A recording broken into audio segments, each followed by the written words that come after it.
Hello, everyone, and welcome to another episode of The Lifting. This episode is being recorded on 4/5/25. Truck nerds are going nuts today because this is Happy First Contact Day when this is being filmed. I saw this all over Facebook, Instagram, Threads, and multiple others.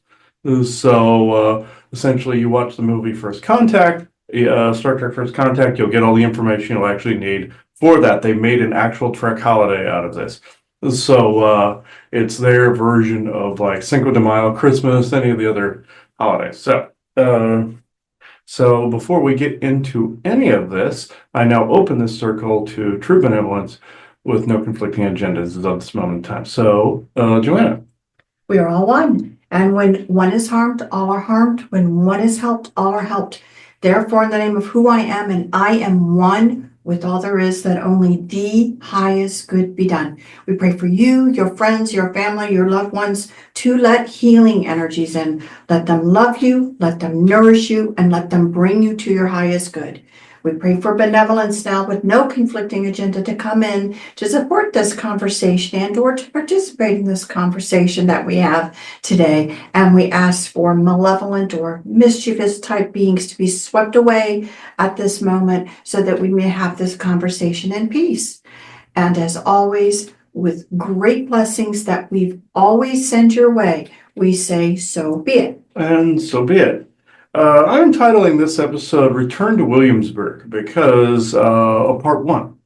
There's probably going to be multiple parts. We got a season pass to go through there and did a couple of Ghost Box sessions. Actually, our Christmas present to one another, we decided instead of going out and buying gifts that we would do something that would keep us entertained for the other part of the year. And so we bought season passes to Colonial Williamsburg. And also Busch Gardens and things of that nature. We were originally going to go to Mount Vernon like we did Monticello, but it's under construction here in 2025. 2026 is when they're going to finish it. So we can't do that this year. May take a return trip to DC. If you people want to see some stuff from Washington, D.C., let us know. We'll try to make that happen. So go back, do some stuff on the binary network, all that other stuff. Other interesting places we see, that are in close enough, for driving that we're going to do maybe here and into North Carolina, or maybe South Carolina too, who knows? But we'll try to do some interesting things and have conversations about it. Yes, I know several of you have said, when are we going to do a return trip to Salem? I have no idea. So I got some messages on that. When are you going to do another one in Salem? No clue. So just so you know, I don't know when we're going to do that. We'll try to make that an option at some point. It's just not going to be this year. Sorry, there was a bug crawling on me. Okay. When we were out there's a lot of bugs and everything. So anyway, this is going to be quite interesting. What you are about to see here in a little bit, I'll cut to video that we did in Williamsburg. You'll see some of the tours going on there. In the governor's palace, we couldn't film in there. But we did talk a little bit about that. We took some pictures. I took some pictures. Those will be on my Facebook account by the time you see this episode at facebook.com/Christopher S. Jacobs. I'll have it clearly marked Williamsburg 25 trip or something like that. So now this is actually very interesting. I don't know if you wanted to talk about a little bit before we show them any of You got to think of, again, historic Williamsburg. Obviously, in the 1600s and before, when it was just being established. And remember, before the Revolutionary War, as we told you with the Bacon's Castle, that you were dealing with governors and different ones that were, of course, loyal to Great Britain and the kings there. And so again, Williamsburg, obviously, before the Revolutionary War, had governors that lived here. And they went through several. The one that we talked about in Bacon's Castle was Berkeley. And then you had the last one before, basically, you could just say it was abandoned because the war was coming, was Lord Dunmore. And he was the last governor in Virginia. So we will say this, you'll hear me say this again as we're walking through the gardens of the governor's house, but in general, what happened is from the late, let's just say 1600s, of course, into the 1700s and a little bit later, the tensions obviously were building between people who wanted to be set free from English rule. And the parties, were some of the famous names were growing up as young men, and some of them actually spent some time here. Thomas Jefferson being one of them was actually, a governor figure in Virginia, as well, and spent some time here growing up. So one of the houses that we go into, which I think you did film, the White House. White House, yeah. The White House was a place where there was a gentleman, the gentleman who lived there, he taught at what's now known as William and Mary and was the first law professor. He did a lot of teaching, and even Thomas Jefferson kind of looked at him as like a, someone that he looked to for a lot of education and advice. That home of George White is the original home. And again, there was slavery at the time. So, looking at the houses beside it that were more of what the slaves, were doing and a part of that. But anyway, to just kind of get a feel. Now, what they did in Williamsburg is, and you'll hear me repeat this again, is not everything is 100% authentic. So, for example, the governor's mansion was burned down. And then During the revolution when it started, yeah. And then basically what happened is that what they believe on the correct foundation of where it was, it's been rebuilt to their best ability to keep it authentic. I think the interesting thing is they're doing the best they can with the records that they have. So if it's not 100%, it's not 100%. But, they've taken this colonial Williamsburg area, which is right beside us, the land beside William and Mary. And what they did is they have multiple buildings that are original to the time. They cleared any new stuff because they decided what was important was to make kind of a, let's just say, museum type quality of these homes and the upkeep and different things. And so colonial Williamsburg is kind of a mixture, not that it didn't happen there because it did, but it's a mixture of buildings that were recreated plus original buildings that were there. And again, it was just kind of made in a way so that people could kind of a little bit step back in time. And you'll see that here even in one of the sections, especially when we go in and happen to step in where somebody is actually recreating the foods that were done at the governor's mansion, and we just have a little conversation with that. I almost instinctively picked a piece of the ham that was there, picked on. The food that you actually see in that clip's all real, and she was actually browning the top of a dish, and the way that she was doing it. But some of the people there, again, the local artisans and different ones are doing things the way it was done. So it's quite large, the plot of land. I think it is 1 full mile by 1/2 mile, many streets, many buildings. And so luckily for us, since we are less than an hour away from it, we do not feel the need that we have to do, the Death March all in one day to see it. We can kind of take our times and go through some of these buildings.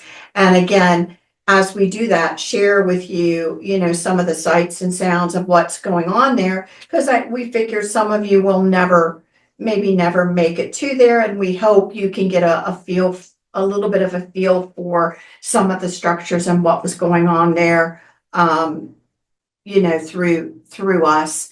And then again, of course, Chris, if he can get a channel recording, we'll take the ghost box, try to bring anything in that he can bring in. And then, of course, we'll also, have some interesting conversation about that time with channeling that we're going to do here in the safety of the home as well. And so We just decided it would be fun to do this and to share this with all of you. As we go on our journeys, we've done this historically in the past. We'll continue to do it. Yes, we're gonna circle back around to doing things like this. This was interesting, excuse me. Apparently I came back with hitchhikers from there, but little bugs. But anyway, we're gonna continue to do things like this in future as we did in the past. We're kind of turning back the clock to be more accurate to our original premise and the way we did things in the very beginning when you first saw the lifting, like when we went to Salem and we went to Boston, we went to Gettysburg and we did all those things. I'm going to end up re-airing some of those type of things with some maybe some additions at some point. Maybe channel additions, things of that nature. But as of the time you're seeing this recording, I have not checked the ghost box material yet. But I will get to it, obviously, and you will see it here. So I now cut to this right now. Okay, we're here at Williamsburg, historic Williamsburg, and we went through here, the governor's mansion, where Lord Dunmore and his wife and kids were, and we're in the courtyard right now, and I walk down steps, and I'm deciding at the moment whether to make this a show or not. If I don't make it its own separate show, I'll attach it to the Bacon's Castle material as a bonus.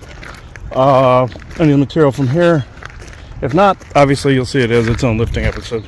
But I'm leaning more towards that. But this is actually, the energy here isn't so bad. Caught a few ghosts on the way in here. One was even impersonating like a weird demon look, and ghosts can do that. We spotted that in Vegas with some mob ghosts that were out there, one in particular. But this, they can do that, mutate like in Ghostbusters, and if they've been on Earth for a while. So this, that's a blooming dogwood tree. Yeah. Oh yeah. Yeah. Which tree was it? Dogwood. Dogwood. Yeah. It's very pretty out here. And Lord Dunmore and them had to abandon this during the Revolution. Take some stuff with them. We just went through the tour. They didn't allow video or and such in there. There's pictures. It sounded like the year 1775, they knew that war was getting ready to come, and so in the middle of the night, he and his family, the last governor, left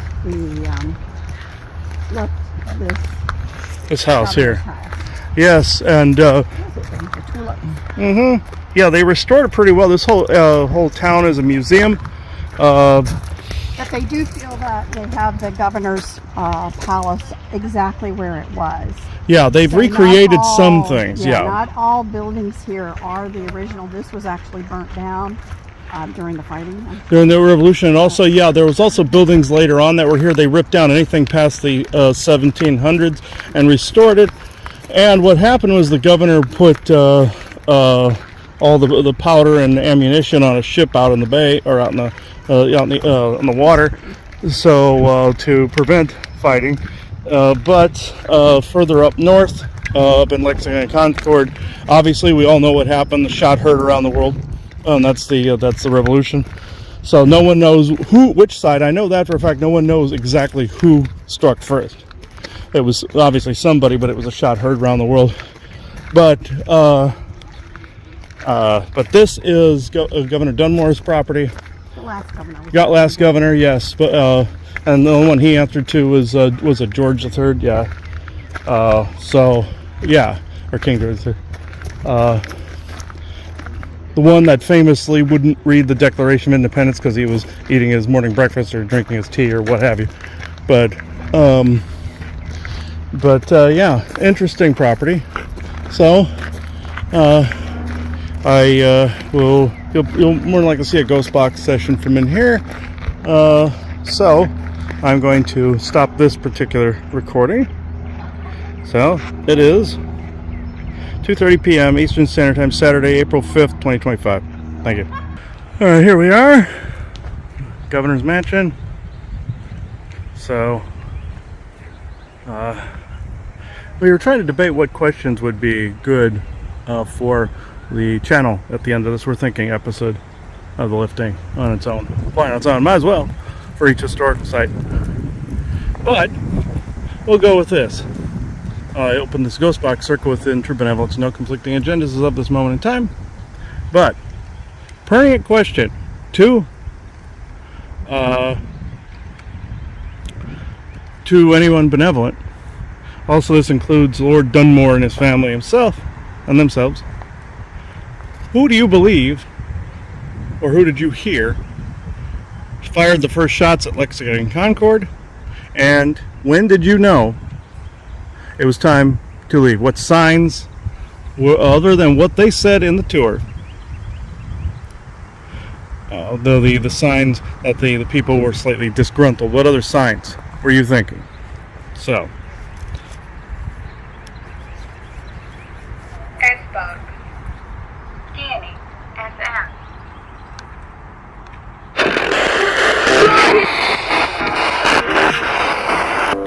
Dollars.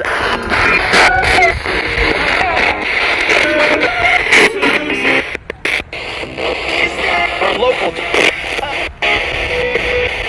4,001.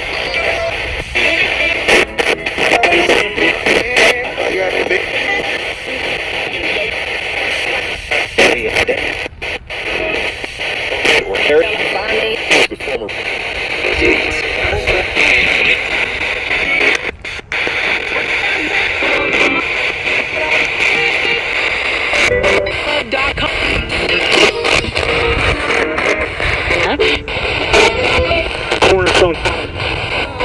Where would you?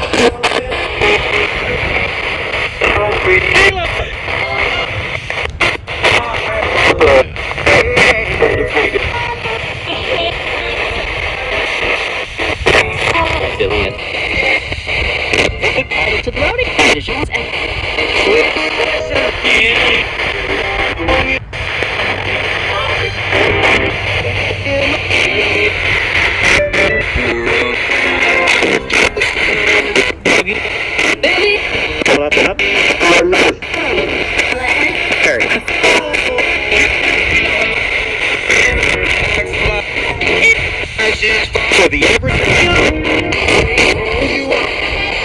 I heard thanks a lot. Who was that?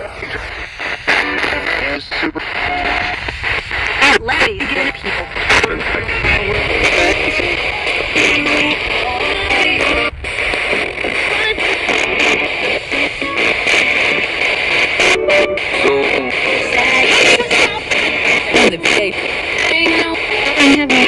You wanted to go extra 27.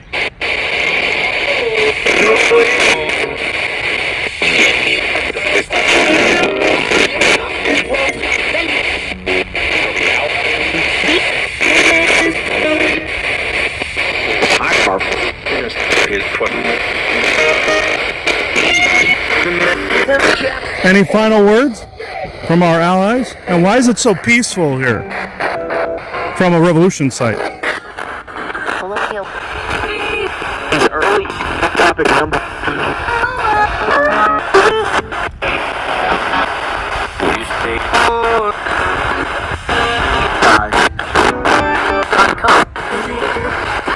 Thank you. Okay, now that's going to be it for this part of the site. We're going to be back here several other times because this place is just too huge to do in one. We'll hit maybe another spot or two while we're here, but this place is enormous. So not just the governor's mansion you're seeing here, but the entire historic site is gargantuan. So yeah, so this is the map right here.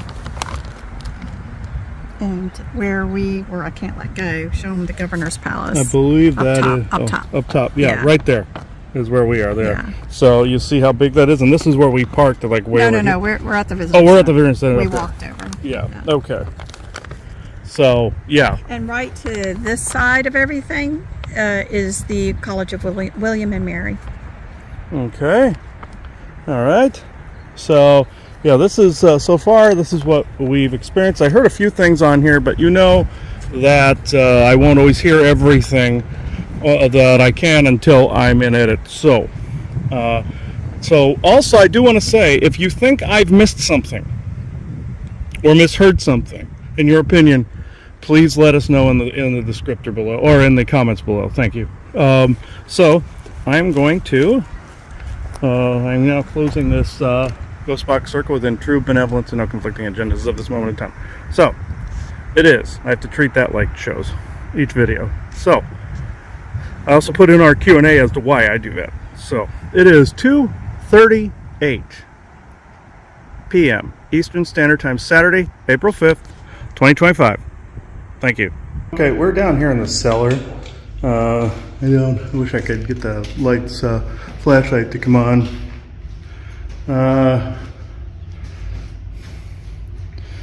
Yeah, somebody won't let me use the ghost box down here. So he says it's too loud. So I will go back in here though.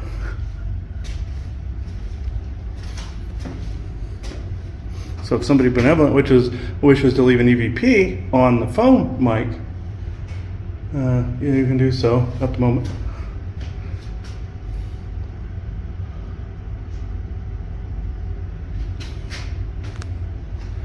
Yeah.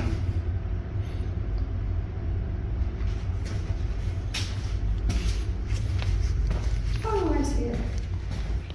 Okay. All right. Put your flashlight on.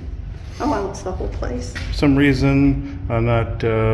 I'll get close to you. For some reason, my light won't come on. So we'll just do this the old-fashioned way. How about putting an orb in the center of the screen? Anyone?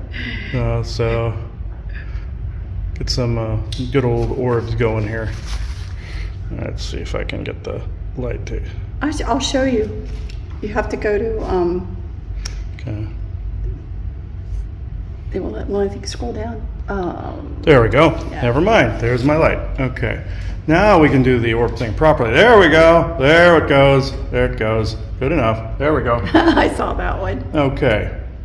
Yep. Orb in the center of the screen. If it's someone down here, please. Thank you. That's great. So, thank you again. You see, folks, dust doesn't go up like that. It goes down with gravity. So, how many do we have here, down here? Like, if there's 3 people down here. So, orb in the center of the screen one more time. Okay. If we have 12 people down here, orb in the center of the screen. Thank you. If there's 15 people, orb in the center of the screen. So it's 12? Yes? Orb in the center of the screen? Thank you. So 13 people? Orb?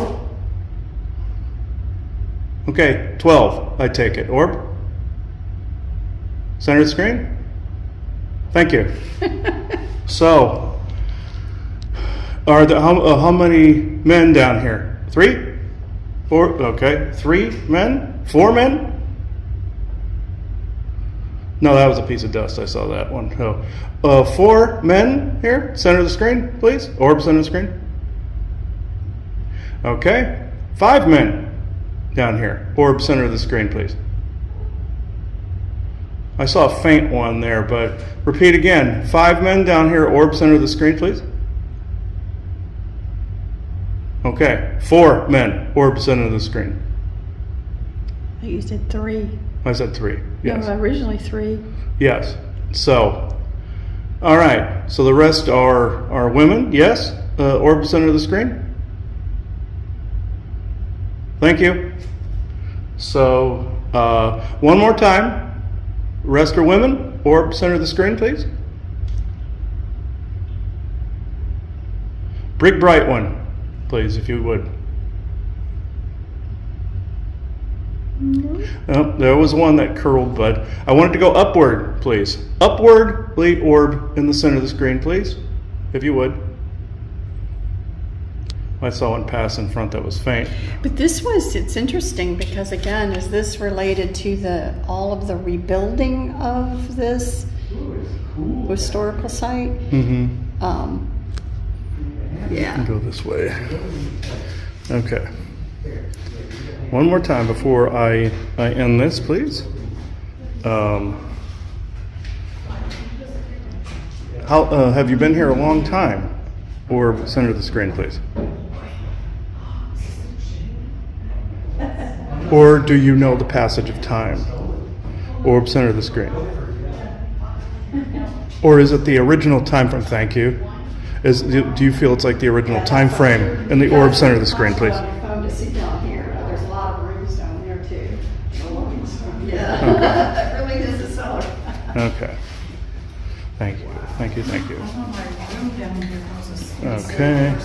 All right. I am now ending this session. Thank you all that participated. So I am now ending this video session and ghost session. It is 12:50 p.m. Eastern Standard Time, Saturday, April 5th, 2025. Thank you. Yeah, we left the cellar and ghost touched Joanna. Got rid of it, but I do have to emphasize to any of the ghosts making contact, please don't touch. I'll think that it's a hostile action, even if you're not. I don't want any following home. I don't want any entities or beings or ghosts following us home, but not for our highest good and highest vibrations and true benevolence, no conflicting agendas. So we're going around the outer. I have no idea what side we're on here. This is we were at the salt house. Was over here. This is another little house outside the governor's. Yeah, outside the governor's part mansion. of the house. Yes, yeah. And where a lot of the food was being cooked, stored, we just passed the salt house. So we're on the outer edge of that. Back here. So Gardens. here's the garden in the back where they grew the food. Yeah, there we are. All right. This is where we are back here. This is the little cemetery, the cremated remains of a bunch of people they found when they were putting this together. And this garden, they said nobody can enter because it's been suffering some kind of weird blight, more than likely from chemtrailing, I'm thinking. But it's where there's a lot of remains. Yeah, it's essentially a cemetery. I think it was when George Washington used this palace and was here in the area, and they used the palace as a hospital. So it may be the remains of the men who died. Yes, I believe that's it. So yeah. All right. These are the gardens back here. All right. A lot of pollen back here. That's why we're coughing. Yeah.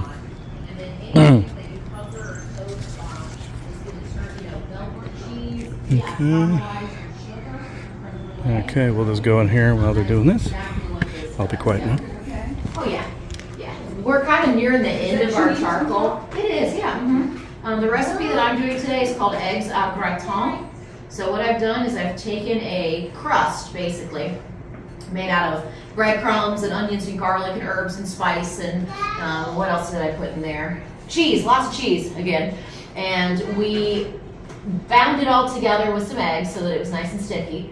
And I fried it flat in a frying pan so that it turned into a nice crust. And then I fried up some eggs, put the fried eggs on top, and now I've topped that with more cheese, and I'm gonna melt and toast all the cheese on top. I thought at first it was eggplant, sliced eggplant. You know, an aubergine is not out of the realm of possibility for this household. It's not quite the right season of the year for them yet. But yeah, absolutely, we could do that for you too, no problem.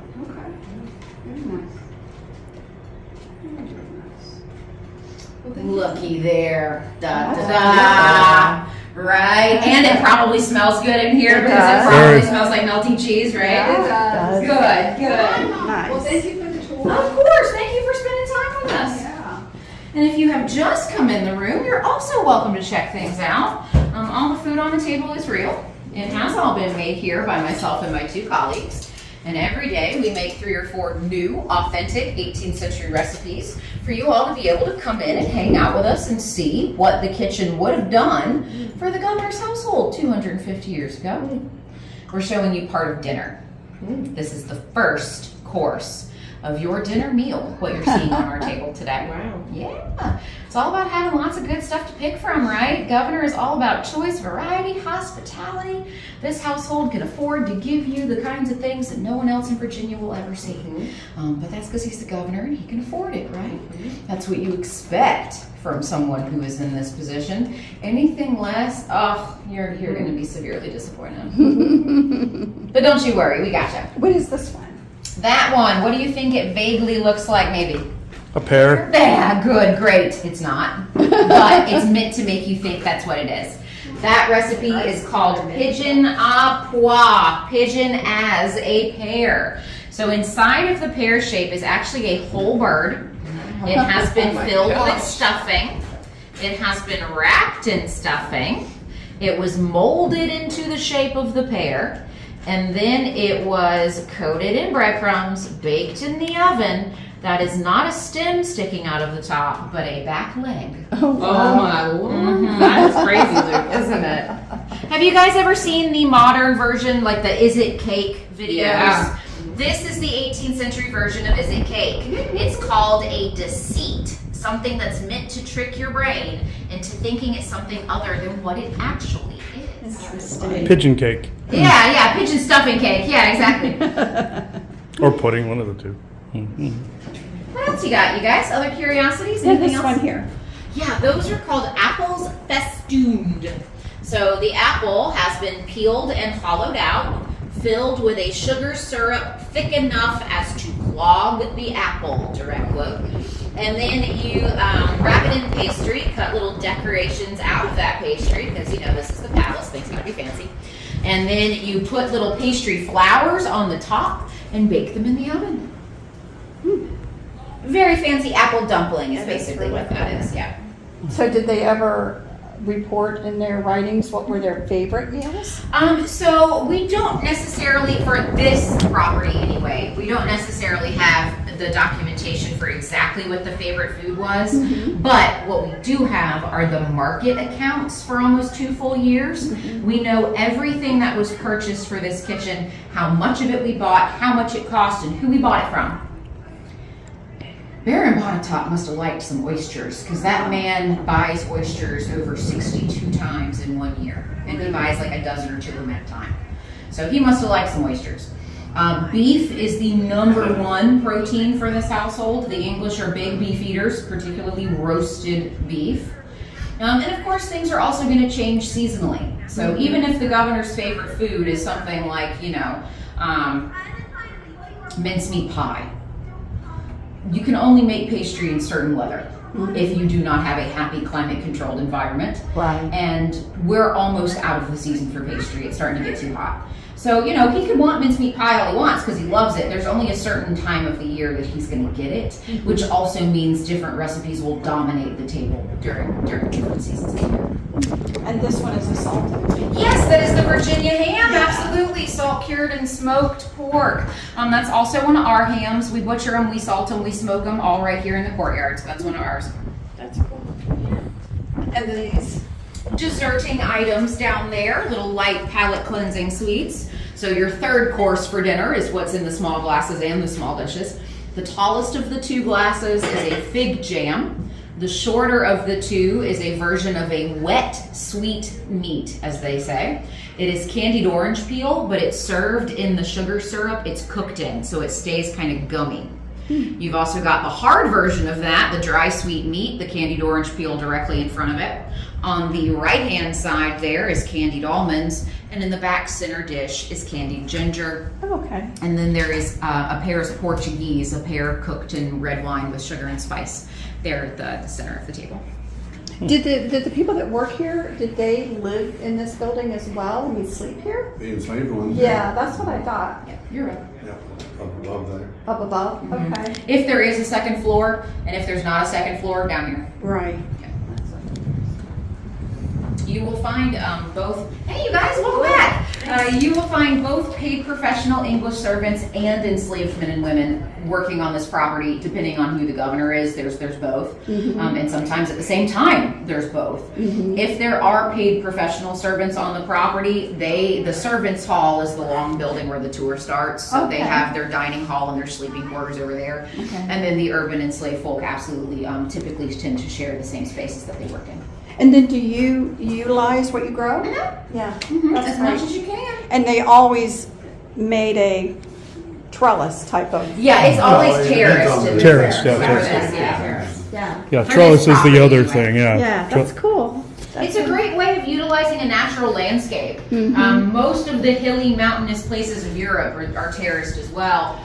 Because if you flatten the hillside, not only is that going to take extra time and money and labor to get that done, but the first time it rains, you are eroding yourself into kingdom come. Everything just washes right away because there's nothing keeping it, structurally sound anymore.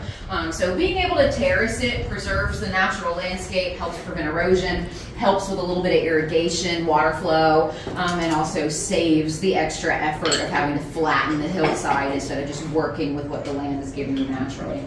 Well, thank you. I really Oh, of appreciate course, Thank you. anytime, y'all, anytime. How are you guys today? Doing well. All right. I don't know if you can turn that light off now, but you still got your light on. Oh, I know I do. Just in case we go into a dark place, I left it. So, yeah, that's this building here, guys. The kitchen. Kitchen. And sorry for all the pollen on the lens here. That's everywhere. All this yellow crap is everywhere. So, as you can see, it's on everything. And there's a wasp. Get out of here. Okay. So, yeah, this is, that was interesting. And, yeah, that was the kitchen tour. All right.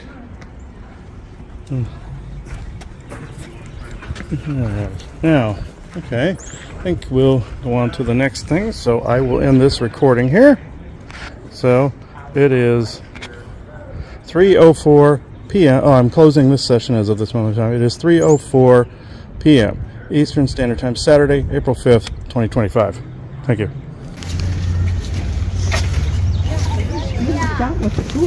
Mm-hmm.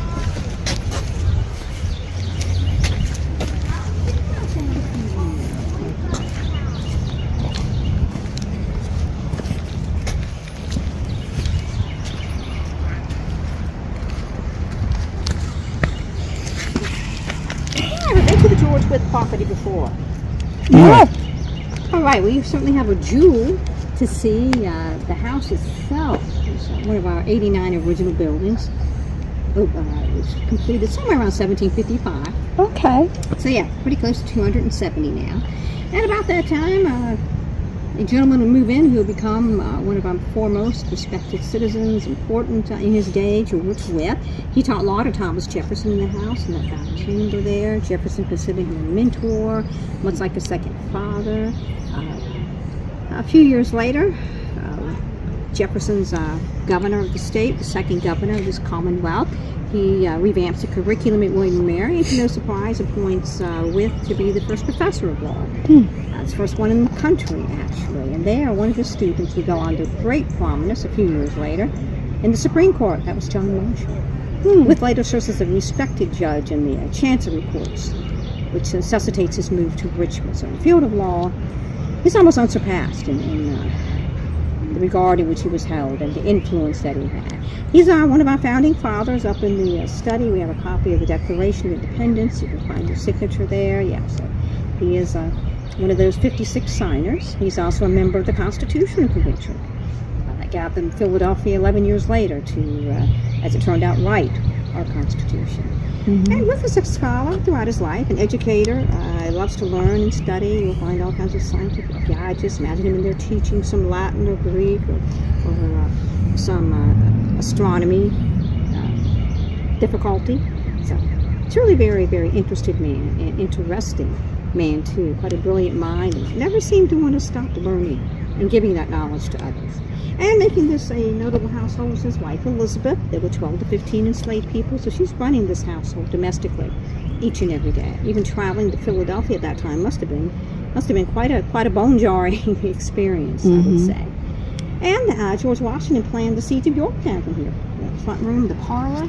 So imagine him in there with some generals like Henry Knox planning that siege, which would entrap the British there at Yorktown in October of 1781. We ask that you look around out here first. It's just easy to do that. You go in through the back door, exit out through the front. Whatever time you want to spend in the house, I'm here if you have questions before you move on. A couple of my friends are in the house too. All right. Thank you. You want, whatever time you want. Enjoy. Thank you so much. You're welcome. Appreciate it. Very welcome. Oh, it's all about the chickens over there, the stables in the back. There's the laundry, the kitchen. So that's where the enslaved people live and work. So it's not just a workspace, but living here. Okay. Okay. You too. Yeah. Couldn't get away with filming in the big governor's mansion inside, folks, but can do it out here all I want. So we'll get as much of that as we can before they tell us to stop it. So along here.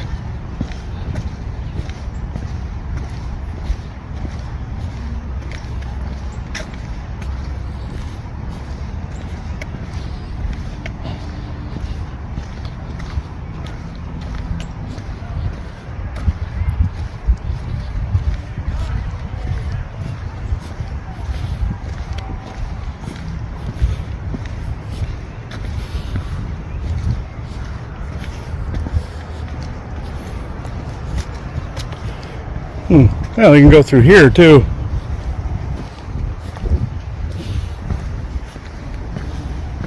And there's a ton of bees in here. So, holy crap, there's a lot of bees in here. Okay. Okay. You want to go this way? Yeah. Okay. I could have walked through there, but you see, everybody, so many bees are in here. And, so see the pollen's everywhere. So sure enough, you're gonna get them. I think these are carpenter bees, actually. Alright. Seem to be around a lot of the historic sites, these carpenter bees. I think they're around Wood. Yeah. What site was this again? What house? White House? Or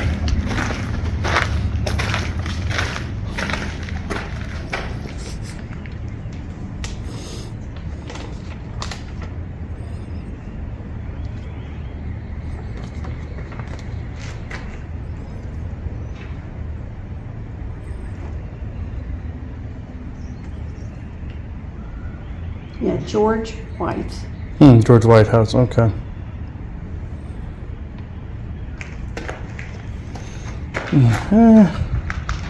Well, show them where it is.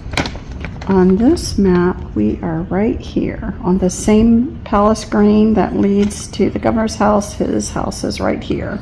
And we're in the back on one of these little houses. And if you've seen us film in Williamsburg before, we're over, where was that other section where Christmas Town was, because I filmed around that time, so. Well, the Merchant Square area is over here, and here's the College of William and Mary. So if you walk down Palace Green, one of the main roads is called the Duke of Gloucester. It goes this whole path. And you turn and go on Duke of Gloucester this way. You head towards William and Mary, and this is more modern shops and stuff. Yeah, like that's where you saw us during Christmas time, and also during the summer before when I was doing ghost box sessions and such before. That's where we were before. We're on the other side now, so on the other side of town. So. All right. And I'll go around. We'll get the front of the house here. Well, we got to go. We exit the front of the house. We go into the Go in through the house and exit the front. Yeah. So I'll leave this going. That's fine. Sorry about the pollen. If it's on the front of the lens, I can't tell. It's too bright out here. So kind of put up with that. That yellow crap is on everything. So. But these were also part of the slave quarters. Yeah, these are the slave quarters.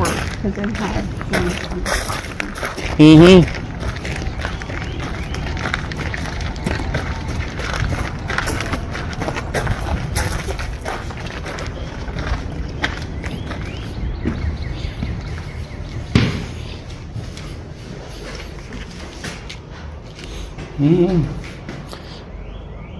I believe this is slave quarters, yeah. Alright. This is so neat, maybe that was the kitchen. Yeah, it was actually, kitchen, kitchen area. Yeah, and the people were cooking food and everything, yeah. So.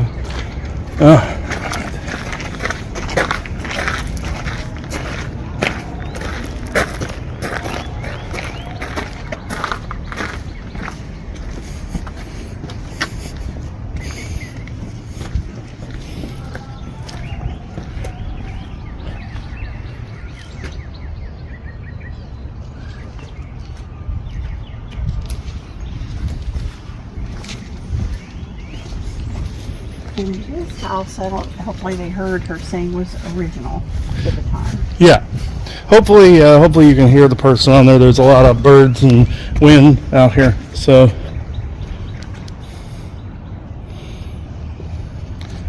I'll more likely check in, edit, and have boosted that as much as I can.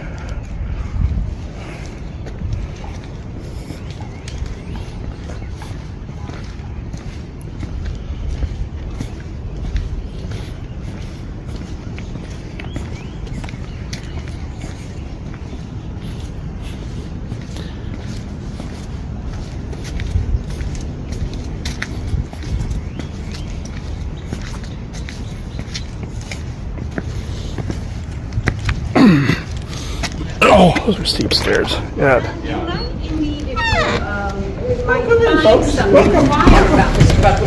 Have you been to the Whit House before? No. 18th century, you would have been invited in the front door. Would you come in the back? So I'm going to tell you which rooms are which, since we only have one person on each floor. We don't have someone in every room for you. Okay. So these back rooms here are private workspaces for the Whits themselves. His office, think library or study. It's very private for the rest of the house. Mrs. Smith is using that room as her office. She's got the best view of the work yard. The enslaved who are doing all the work here are meeting with her what the recipes that she wants used, getting the spices, getting money to go shop at the market, any of those activities. How do rooms need to be reset during the day and the like for that? That room connects to the dining room, which is set for dessert. The kitchen's outside. You don't want your guests to see the table getting set. You want your guests to see the reset. The first floor bedroom, summers are quite hot in Virginia. That's what you expect to see in a house this scale.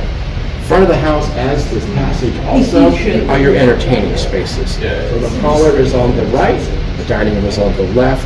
Dining room is set for dessert, third course of dinner. And the parlor, like this, all the furniture's around the room, is set at rest. So it's a room to have dancing. It's a room that one could play cards, have tea, have conversation. The banister and handrail are original to the house, as are the front and back door. You may venture to the second floor and enjoy your visit. Ask whatever questions you have. Thank you.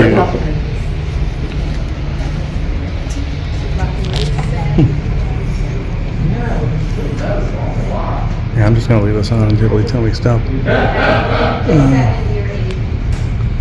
Easier. He burned brightly and burned out. Yeah. Yeah, what if Jefferson Exactly. I think they would have done this. I suspect Mason would. I want the latest fashion. Oh wow, is that a 10 screen?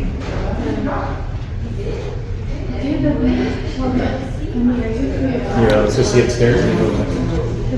Oh, yeah, upstairs.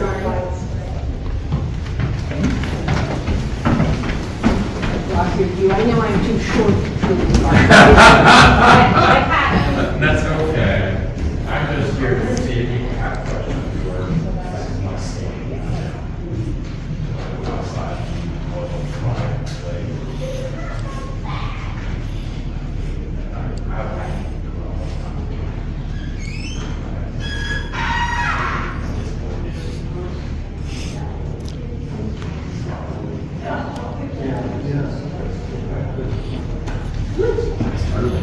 Yeah, literally.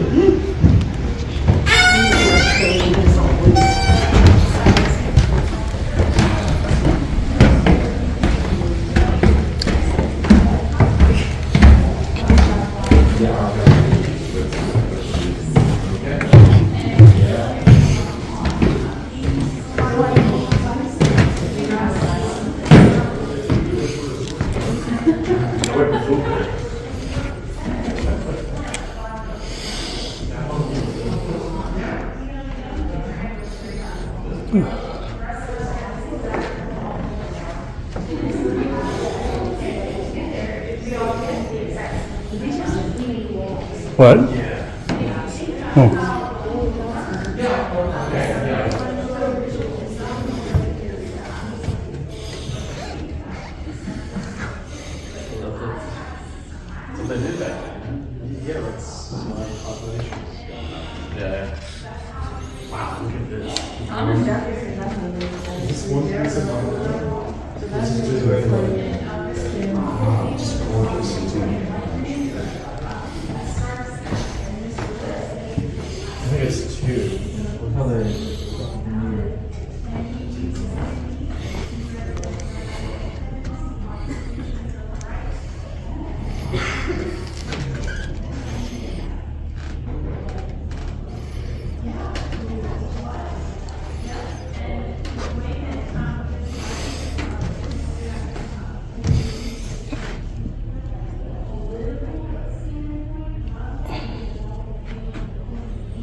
This is cool, like at the modern home. Yeah. And so just like that. And he felt that they would benefit better if they, he was their guide, he would teach them. Yeah. It could be a food to have time to do that. Very interesting. Yeah. Thank you, ma'am. And I like Laszlo. Yes. I like Laszlo. Very good. Thank you. You're welcome.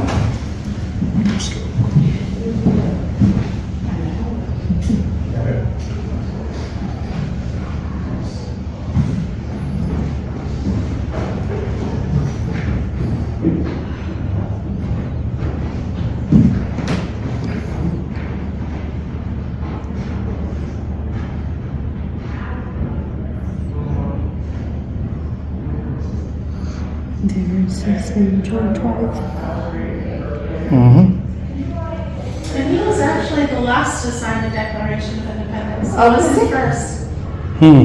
Have you guys ever watched an active archaeological day? I have a long time ago, yeah. So you know how artifacts have a way of rewriting history? Mhm. So the artifact that we have that's rewriting the signage out front of the house is the Constitution. We know he's here doing the framework for it. Oh, yeah. So the obvious isn't always obvious. Oh, yeah, what once was obvious, and you find something new that rewrites that as you go along, yeah, yeah. Even a little object will change that, yeah. Yep. I love artifacts. Yeah, I it's interesting, the know that. Jamestown, when we went through the Jamestown where they're doing the archaeological Oh, dig District there. Jamestown? Yeah. I was part of that. Oh, were you? That's kind of cool too. We actually didn't go to the recreation side, we just thought it was cool, the archaeological side, but we probably should go back and see both, so. But yeah. And you know the tree where Sir Bartholomew Gosnell was found, the granite? There's a tree that's just on the other side of that, and during the 1907 celebration of Jamestown, people were carving their names into the tree. Oh. And so the only way to see it is if you can pick out, initials, faces, Right. things like that, so you'd be able to pick it out. And even the church tower was covered up. I don't know if they've uncovered, taken off the concrete or not, but there's names that have been carved in from the 1907 Interesting. exposition. Yeah. One of those adult words. Yeah. Good. Well, thank you. Thank you. Thank you so much for coming out and supporting us. Yeah.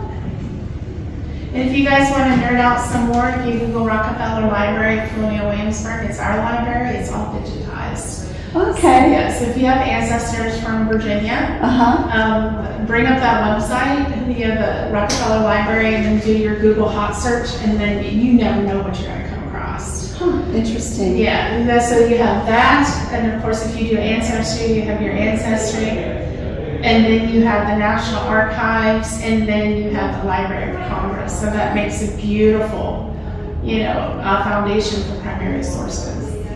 That's really cool. Thank you. You're welcome. Have a great day, guys. You too. Thank you.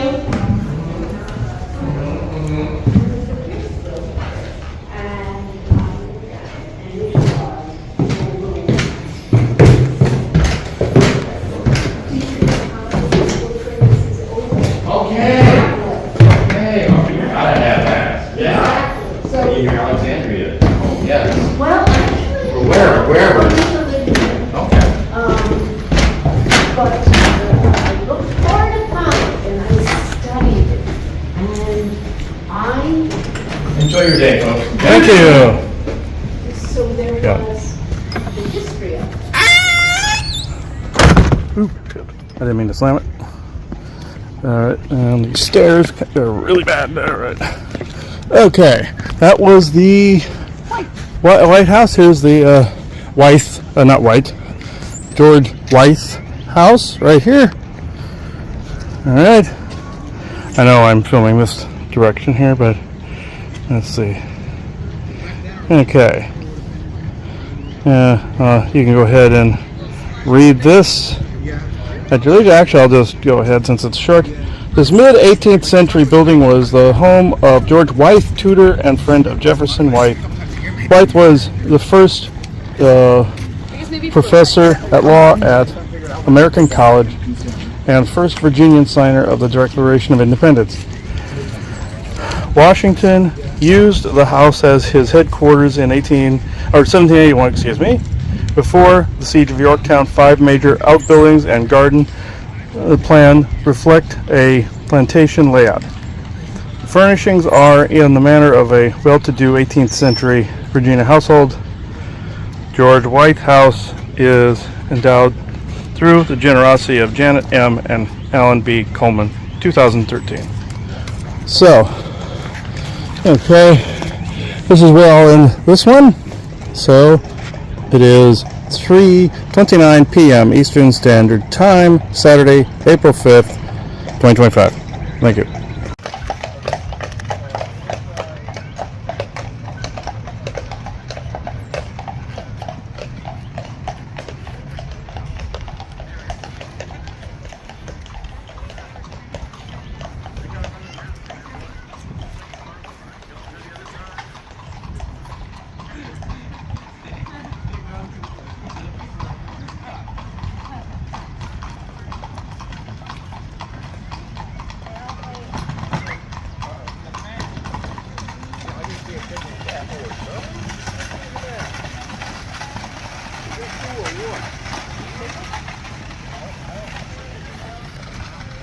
If people are curious, when we came through here before, this is where you saw me do that ghost box session before, was right over here.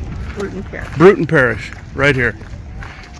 We came at it from the other angle from the visitor center, so from back that way a ways. So this is the spot you saw us at here before. And during Christmas time, they have a Christmas town in this old section here. It's interesting. We'll try to do that this year, since we got seasonal passes this time around, like at Busch Gardens. A couple of you have emphasized you want to see Ghost Box session at Busch Gardens. I don't know if I can do that, but we'll see. We'll give it a try. Would probably be in the parking lot. No, I think in Germantown or something like that. But right in the middle of Festhaus. But no, this is the area we were at prior. Before this is where we were walking around through the holidays. So, and Bruton Parish, it was literally right around this corner up here where I did that ghost box session before. There wasn't really a whole lot of people around when I did it then. Now you can see a ton of people. So, all right. Figured I'd show you exactly where we got our bearings. And yes, so a couple of you noticed that one time that there's an obelisk right over here, this marble Tucker one over here. You guys point those out like crazy now. So, this one I don't believe is one of those devices like what we talk about. It's usually the really large ones, and they're usually on all historic sites. I believe this site does have one, it's just not right here. And Yorktown and Jamestown definitely have them. You see them on all historic sites. That one, there's 2 of them, so I could bet they're doing something, but I don't think it's the same as one of the large ones. In Wyuka, Aubrey pointed one out there as well, that some of them were the binary devices. I feel there is something, but it's not as significant. So, as before. Now, could I see them holding hiding a Gwyn device in one, or Gwyn tower in one of them? Yeah, absolutely, but it's not really bothersome. So, right here. So, I will end this here until we get further down. So it is ending this recording at 3:35 p.m. Eastern Standard Time, Saturday, April 5th, 2025. Thank you. If you have questions, please ask. And please feel free to take pictures. And we'll be closing in about 5 minutes. Oh, wow, we just made it. Oh, you just caught it.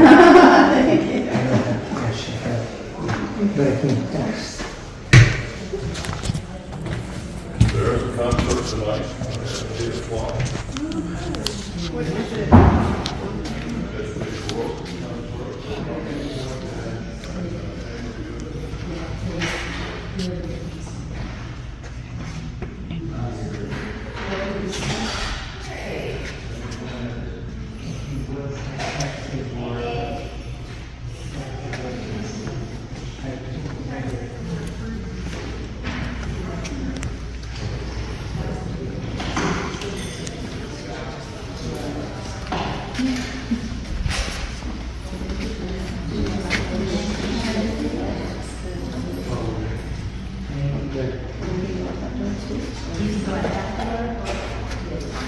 Or that one, just the best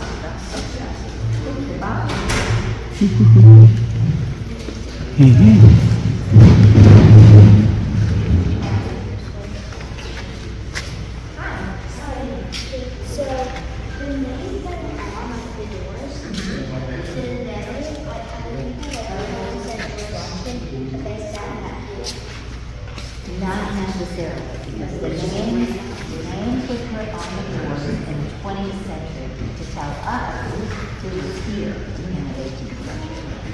And they're all men names. Did you notice that? Except for one who started.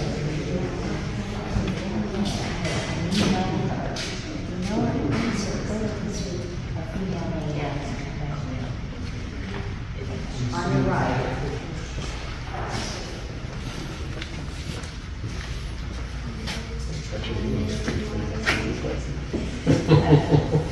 Oh, you want to go in there? Okay. Well, that's the other way out. Okay. All right. Oh, did not mean to slam it again. I'm used to hydraulics. Okay. Normally, sometimes in historical places, they'll put the hydraulic in place to prevent that. But we'll just do this here. We have this on. This is Bruton Parish.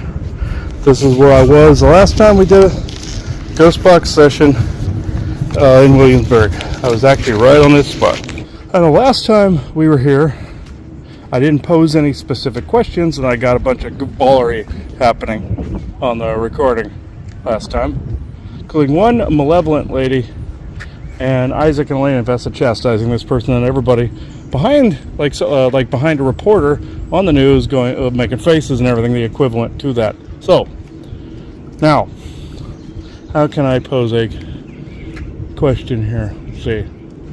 Actually, Joanna, do you have something?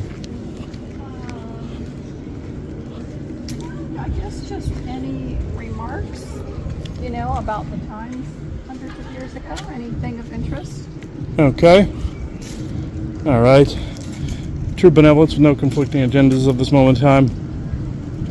And, of course, our benevolent peanut gallery that we talked to. Just, it's dawning on me that we've got to get back before 6. So, okay. Make it quick. Okay. Let's see here. All right. I was told I got to make it quick, so any responses that are benevolent with true, no conflicting agendas as of this moment in time from our benevolent peanut gallery about our trip this time. Xbox. Scanning. FM.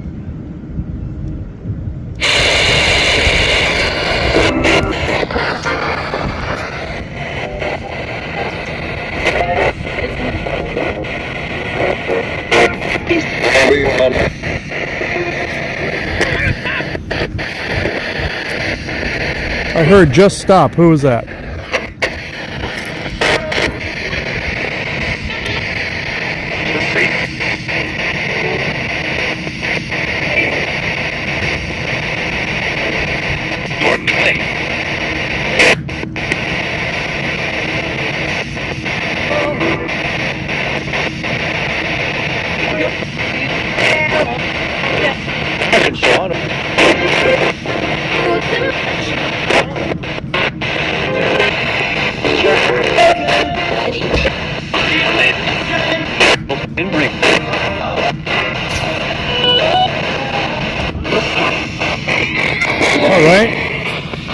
Any final comments from True Benevolence and also residents of this cemetery? Jail. Was that right? There's something about jail.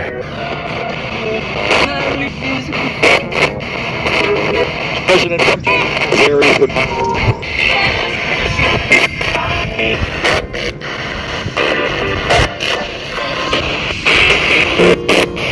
Those. Thank you.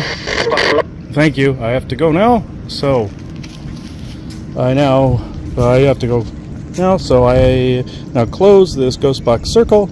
Then True Benevolence and no conflicting agendas of this moment in time. So it is now 4:03 p.m. Eastern Standard Time. It is 4:04 p.m. Eastern Standard Time, Saturday, April 5th, 2025. Thank you. Okay, I hope you enjoyed all of that. I do want to warn and maybe disclaimer a little bit here. Don't take 100%, obviously, what comes through on a ghost box. I would never tell anybody to do that.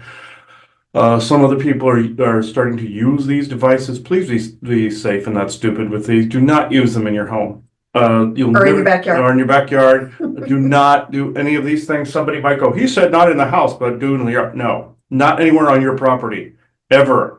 I must reiterate this. I will say, my friend Richie contacted us while we were out and said that we had snakes and stuff around us too. He was looking there while we were coming out of there. So obviously there's some things preying on some of these sites we weren't seeing. Like he was seeing some weird aquatic Draco forms and stuff, but on the outlying areas, it seemed more peaceful though, I must say. So there might be some outlying things hanging out in the outskirts. I know forest people are also in the outskirts, out by Yorktown and Jamestown. We've run into them before. If you go back to also the recordings we did a little while ago, like the return to Jamestown and Williamsburg again, and also Yorktown, you're going to see that there were some forest people up in those areas as well. So I find that interesting. So I'm actually not too certain who was actually going to talk on this this evening as we're recording. So is it going to be Isaac, or is it going to be forest people, or who is it? Okay. So Isaac, I noticed a little bit of roughness when we got back to the house. Like we shook off some stuff that we probably weren't aware of. Maybe I was a little too open while I was there. That's sometimes a mistake to do that. I learned my lesson in Boston, Salem, and Gettysburg. So I will never be open on a historic site ever again. Just lesson learned. Then I want Isaac only at this moment in time. So hang on.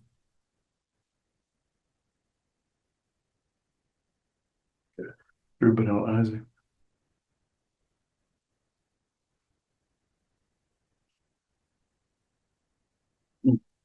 Okay, Isaac.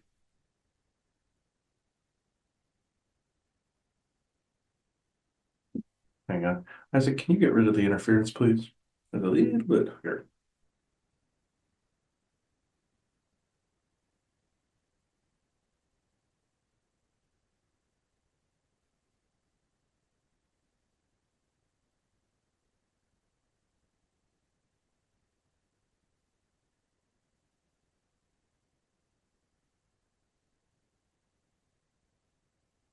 Okay.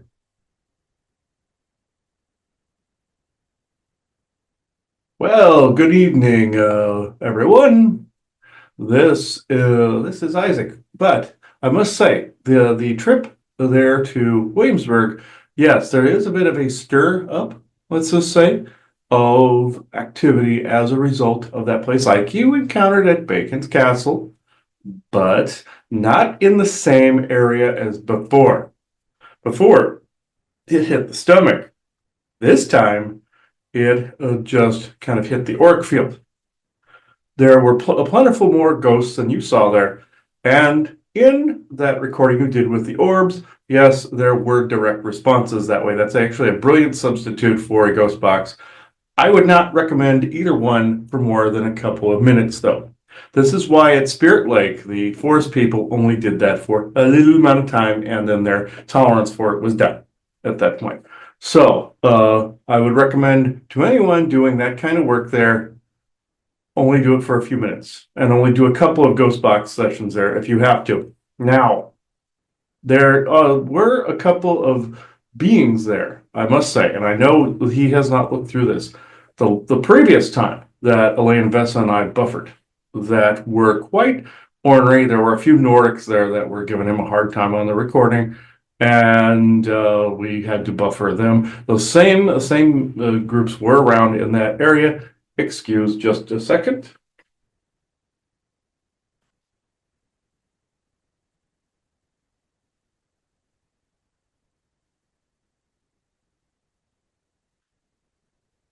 Excuse, there was some interference that doesn't like the fact that you two are there, especially since you left a shungite offering there. This is because once shungite hits water, it radiates out for yards in all directions. Even little nuggets will do this. So continuously, as you are thinking of doing, bringing shungite to that site, very good idea. It is extremely supported, especially by the forest people and some benevolent dogman groups and some elementals. They were thanking you up and down there more than you heard. Great, awesome. However, not everyone's happy.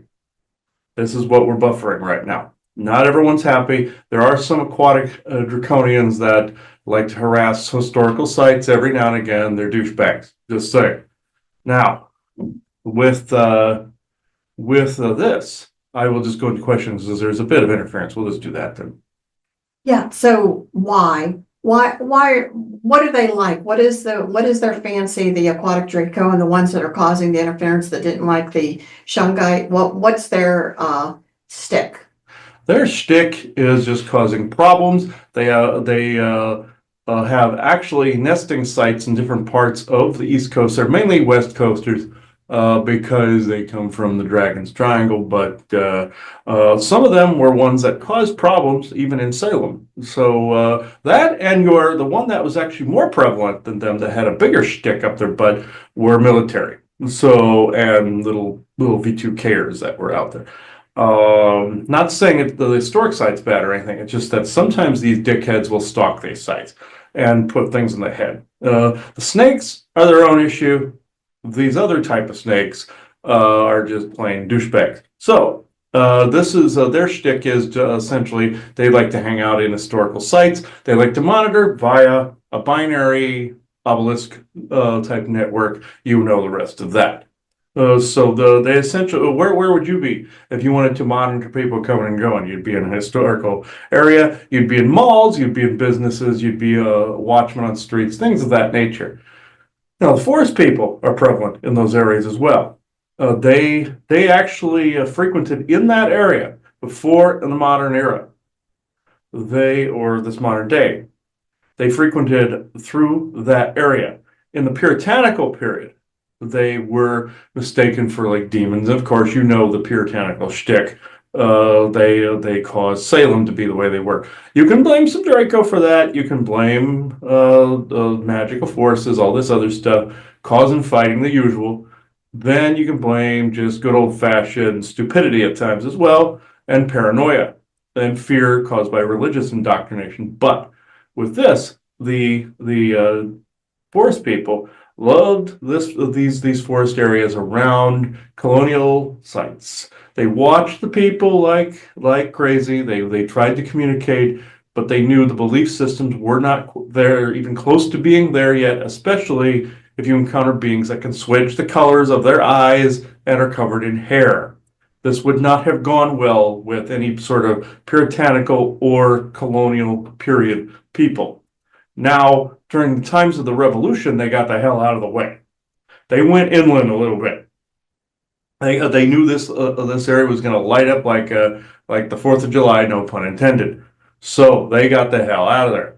But as far as some of your historical figures, like your Lord Dunmore and all the rest of them, he thought he could use traditional English, not only brutality, but traditional English imperial battle tactics, things of this nature. They did not know guerrilla warfare at all. And also the thing with the gunpowder, for instance, and all that, where he put it on a ship out in the bay. People noticed these things. All the other governors were ordered to do these things. They saw there was a revolution. They were just going to separate the ammunition. Normally in England, things like that worked. If you took away the ammo, they didn't have anything for the weapons, except if they tried to club you to death or something, or with a sword or something. This is what imperialistic type governments will try to take your weapons away from you. The people recognized this. They were already hyped up with all the taxation without representation. You've heard all this stuff. You've heard the Boston Tea Party. You've heard all this other stuff. You've heard all the revolutionary stories with all your heroes and patriots. But the thing of it is, these people weren't very bright when it came to trying to take down a rebellion, because wasn't the typical rebellion. What happened when they all met in their little kitchens and their living rooms and near their fireplaces and out in the woods and all the places they planned the Revolutionary War? Washington especially did this. And then Jefferson, and all of them, the signers of the Declaration of Independence. They did it how a revolution was supposed to be done. But here's the kicker. They had backing from another faction. They had backing from another hedge bidder. This is how this country got formed. Not only E.T. hedge bidders, but you had the Gardner family involved trying to build the nation that the Cabalist clans could control easier. The land of the free, home of the brave. Yes. Is it freer than other nations? I cannot say this is true, because you have he calls it the Cabal capital. Now, what happened at this time? There was a lot of Freemasonic ritualism going on, both dark and light. You had Illuminati influences, things of this nature. You had Draconian influences, reptilian, obviously, influences. You also had people from other clans and other little societies that were trying to vie for territory. But the Gardner family got into this shtick first, was able to establish themselves much earlier in the times you've heard of Captain Kidd and all the pirate era and all that other stuff. You also had Washington, who at Valley Forge saw an ET that came to him. Some of this was ET, some of this was projections back through time, some of it was putting Washington where he needed to be at the proper time. Hedge betting races, hedge betting Cabal family. Fast forward a little while longer when the United States is established. You have Williamsburg in full shebang. As the British capital, or Virginia. They switched it over because they did not want a British capital to be the capital of Virginia as a state. They wanted it to be different. So they let that be just a regular city, and then they started to build there as if it was a regular town. As you heard in your tour, they built onto it until they turned it into a museum. Now, which is a beautiful idea. They're still doing archaeology there. You must learn from history, but you also have military factions and secret groups that use these places to watch. And what better place to watch but through tourist sites? So it is interesting, and just to add on to it, so Williamsburg originally was considered like the capital, and then it moved with Thomas Jefferson when he was in charge. It got moved into Richmond. Yes. And so and Williamsburg just stayed a town. Didn't even get huge. It just stayed kind of a township area. So I got to ask you a couple things. Things that, again, the folks have already seen because we recorded it. The first question I want to ask is, when we pointed out the what was an appointed now graveyard, when they were doing the restoration, they found a lot of bodies. Now their understanding is that there's a good chance of what they were doing is they were uncovering soldiers or different ones who had died maybe in the war, because they temporarily used that home as a hospital. Yes. And made it a hospital. Is that your understanding? Is that correct in archaeology, what they actually did? Yes. Also, a couple of murders took place there as well, back in the period. You could get away with it then, unfortunately. Also, the blight that was currently hitting the plants that are there, that is chemically based, like you two had surmised. This is a recent thing. This is why they don't know what it is. It's a recent thing where some of nature is paying the price for some of the chemical fog and intrusions. Earlier versions of that from years past here. But the actual history that you are referring to, yes, as you heard it, was exactly as it was used. Okay. And then the other thing, which kind of, I have to tell you, kind of surprised me. Now, in the home, when we were taking a tour of the governor's mansion, I didn't really feel anything. Maybe if there were things around, I didn't feel it.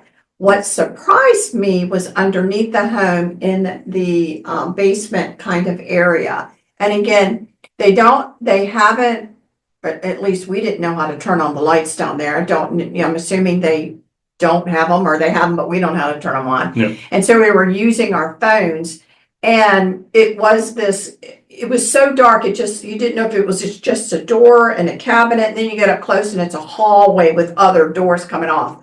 Chris and I were not brave enough to walk down that hall because you could feel it then. As soon as we put the lights on and he put the camera on and whatever, we did not walk down it because I could feel it like, holy smokes, we're not alone down here. Yes, because people were murdered down there. Okay. Back in the day, this is where Lord Dunmore actually took some people that he felt were extremists and actually tortured and killed a couple of them. He felt they were a danger to his family, and he felt like he was doing his duty as a governor and as an Englishman. But a little bit later, there were a couple more murders on the property, and also what I said about the hospital as well, and the grounds and the garden. So this is what you were picking up. That cellar also had bodies down in there for a short period of time during the revolution, after the structure had burned down. They were storing things down there. They weren't originally going to rebuild the building. The revolutionaries went, fuck it. But they went, no, okay, we have to have something. They stored bodies down there since it was cold, but it's some of the stench of death. But before that, when Lord Dunmore's period, year previous, some of the reasons the public hated him was some people would disappear from time to time. He may tell you a different tale. I wouldn't recommend talking to him.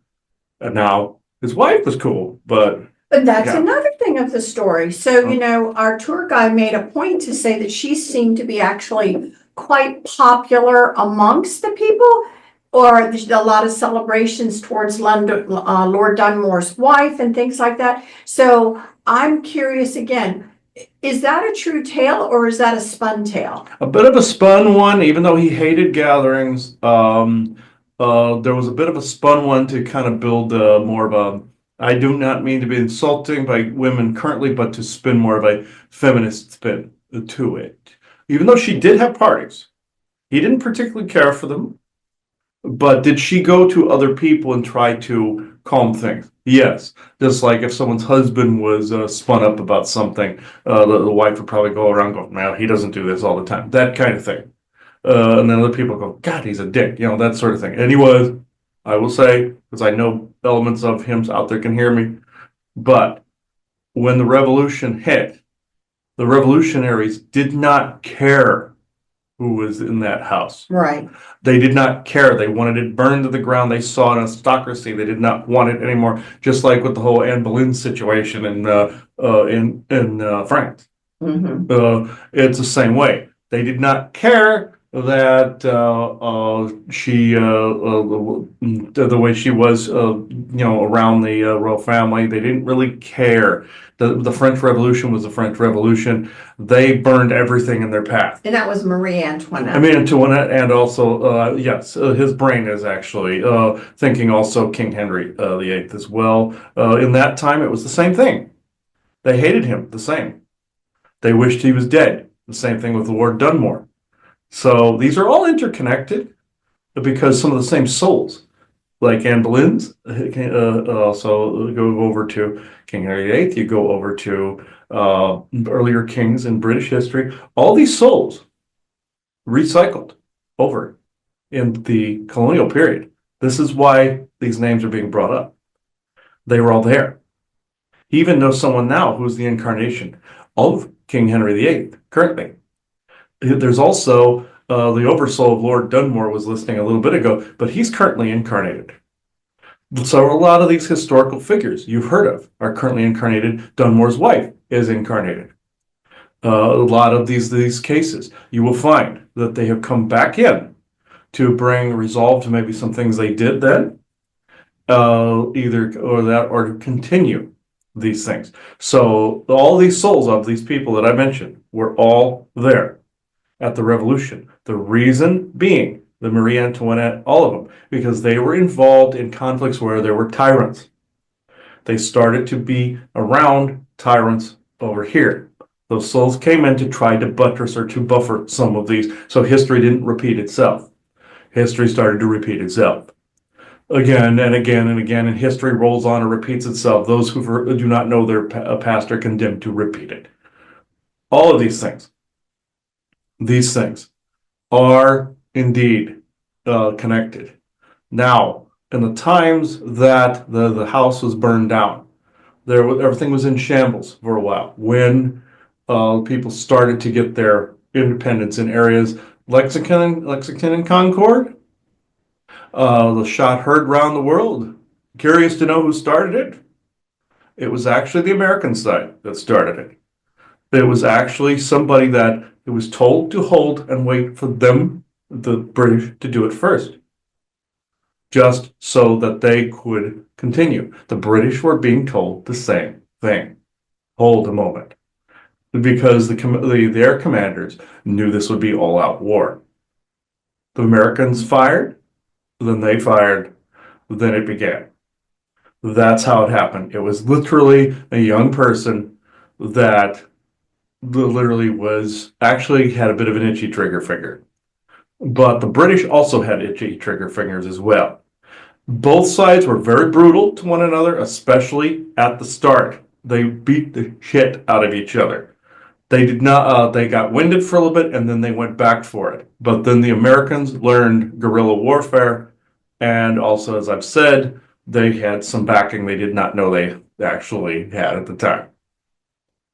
So I guess going back to Lord Dunmore's wife, she didn't endear herself to people by like doing something really nice or a school or an education or anything like that. Did she endear herself at all to anybody by doing things like that or no? Yes, some thought she was actually kind. Other ones thought she was, you would say, calling over-endearing or showing off, trying to get favor of the people. So, but at the time the house was burnt down, nobody gave a crap. No, and they were gone by then. They had left by then. I'm just curious because, even the tour guide was like, it sounded like he wasn't really cared for a lot, but for some reason there was maybe some kindness towards her. And usually that wouldn't be done unless she was doing something to gain that kindness. Oh yeah, gain the kindness. She was kind to people. But others that walked amongst those that thought she was kind said, no, she's royalty just like these guys, and we will kill all of them all the same, no matter what. And that is the side that won out. Okay. And so, anyway, so it's an interesting time.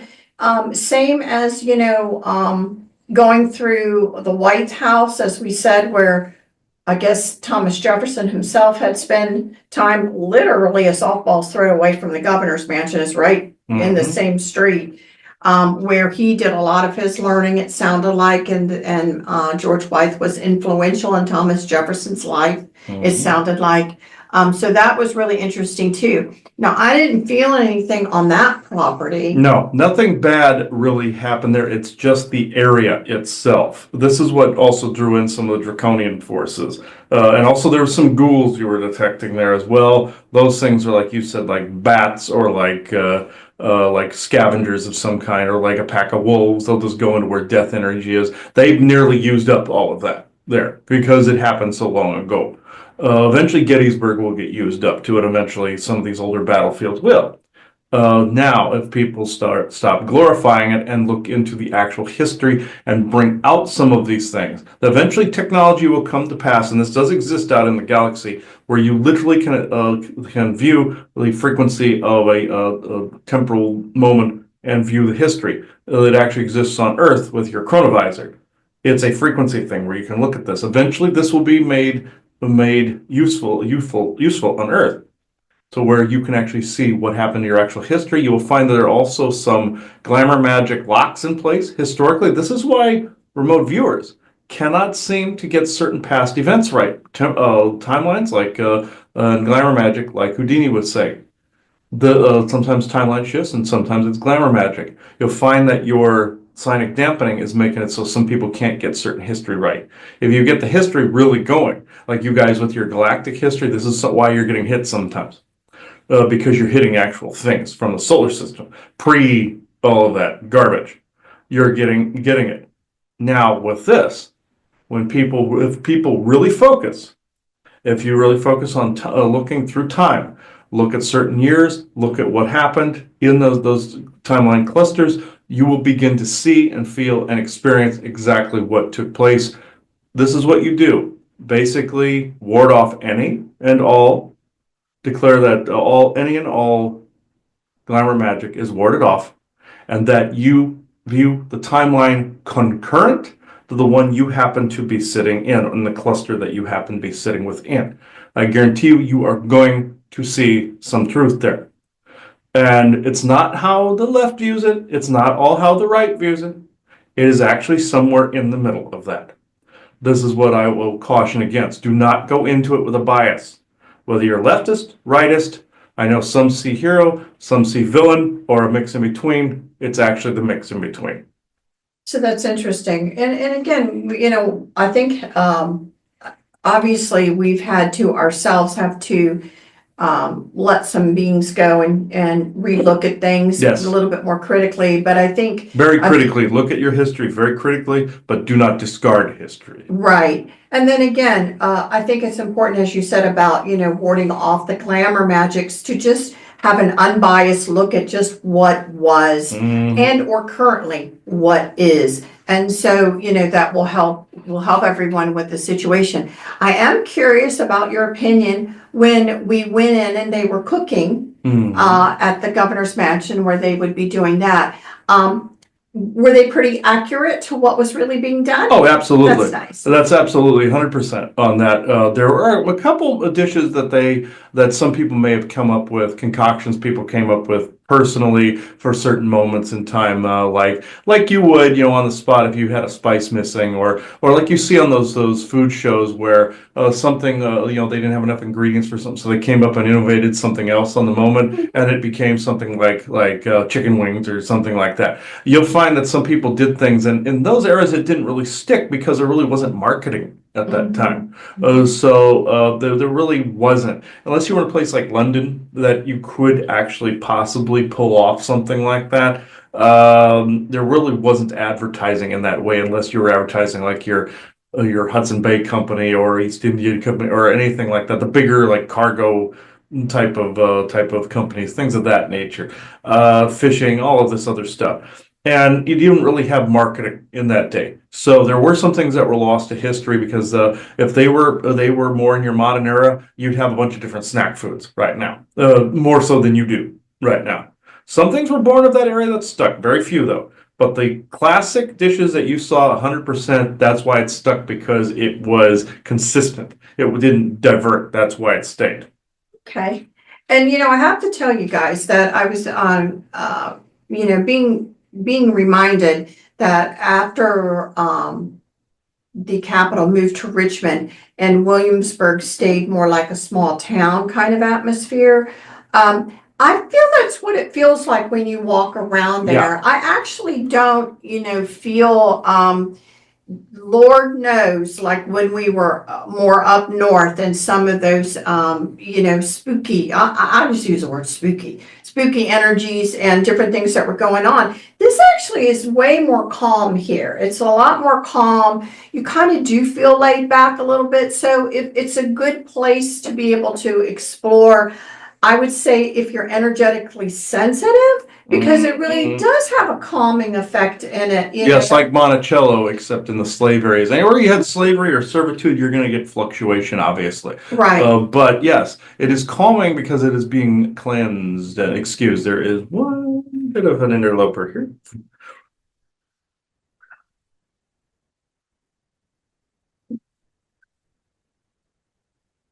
Okay, there we go. A little bit of interference. There is a bit of V2King from the site. There, apologies, they are being douchebags. So, and they've even giving me the finger. So, at this stage, that sites like that, yes, they are becoming calmer, but also just know there are watchers nearby. There's also people that you were pointing out that still live there because those were generational homes from the period. He was right to say these are mostly descendants of people that lived there, or those descendants sold it to them before they declared it a museum. So that's what you're dealing with. And in time, they will try to obtain all of that for the museum. Not now, it'll be probably quite a while before that happens. You'll have some old timers that want to hold out for a little bit, which is fine. But you're dealing with mainly the descendants of the original inhabitants of Williamsburg, even before the United States formed. They stayed in the area and some of their homes were untouched. Which is nice. And they have little plaques. This is a private residence. Please do not enter. And it has happened before they put those up. People were walking into them, into people's private homes, and because literally they're sitting next to another one that you were more than welcome to go in. Yes. So it's confusing. It is a little bit confusing. Well, okay, so we're planning on going out there again. I think again, it's just, I hope will be more of just a lighthearted informational on maybe some of the ways things were done. But again, it's kind of calming. If you cannot come out to the area, I would recommend, obviously, if you can have the time to spend to puddle around Williamsburg, but you've got Yorktown right beside it. It's worth the drive. You'd have to have a car, take the driving tour that you would need to go. That's worth it. Jamestown is very interesting, especially the archaeological kind of area that they've been doing. So there's really, of course, this is an area, and then Washington, D.C. is about 3 hours from here. Yes. I should say from there. So, it's a very unique place, but we hope to show you more. I don't know if you got any last words? No, this is actually good. Excuse some of the V2K. He was getting hit with certain narratives in his head on the way home. It was those douchebags, both parties doing it. It is clearing up now. Just if you get anything during the night here a little bit, sorry about this. They are being assholes. So just know that amidst the peace, there's chaos. Amidst chaos, there's peace. So if you are in balance, always, as you've been told previously. If you stay in that balanced state, then none of these things can truly harm you. This is why he was able to actually do his regular thing, even on a historic site, because more balance has been found. But I still wouldn't recommend opening up there. No. I would not recommend channelings. I would not recommend any of those things. You'll get the heebie-jeebies enough without opening up. No. So if there's things around, believe me. And and even especially at night, you might not get permission to do anything at night there, but unless they have a special event or something. But just know, on occasion, they do open that up to the public at night. So especially around the holidays and such. But just be careful energetically there. So I will detach now. So thank you, everybody.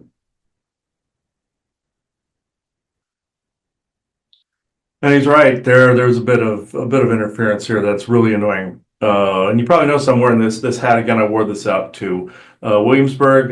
Talk about rewinding the clock back. Normally you see me in that ball cap. I'm going to have to protect the top of this because I have the shungite around the rim. But he's correct. There have been narratives that have been driving me a little crazy. They'll get into creep into your daydreams a little bit, and do a version of the Dreamtime revocation, but for daydreams, fantasies and all this other stuff in your head, and you should be good. If you do that. Basically, I'll end it with this. Basically, does anyone watching this revoke any and all agreements made in dream time, daydream time, fantasy time, and imagination time with any malicious being under beings? And the answer to that should always be yes. So, and I say yes at this moment too. Add those other ones in there, you're going to get rid of some narratives. Aside from when I said that I rewrote that scenario where she died in the scenario, flipped it around, ended it, put my name as executive producer, director, and faded it to black like a movie. Pissed off Draco doing that. They tried this again, and I just did that other revocation. It worked too. So I recommend that highly. So, Joanna, I don't know if you have anything else to add to this? No. Okay, so thank you for watching this episode. You're probably seeing this sometime around the beginning of May or end of April. So know that there'll be more episodes like these when we're able to do them. So I now close this circle within true benevolence with no conflicting agendas at this moment in time. So thank you, everybody. Bye-bye now.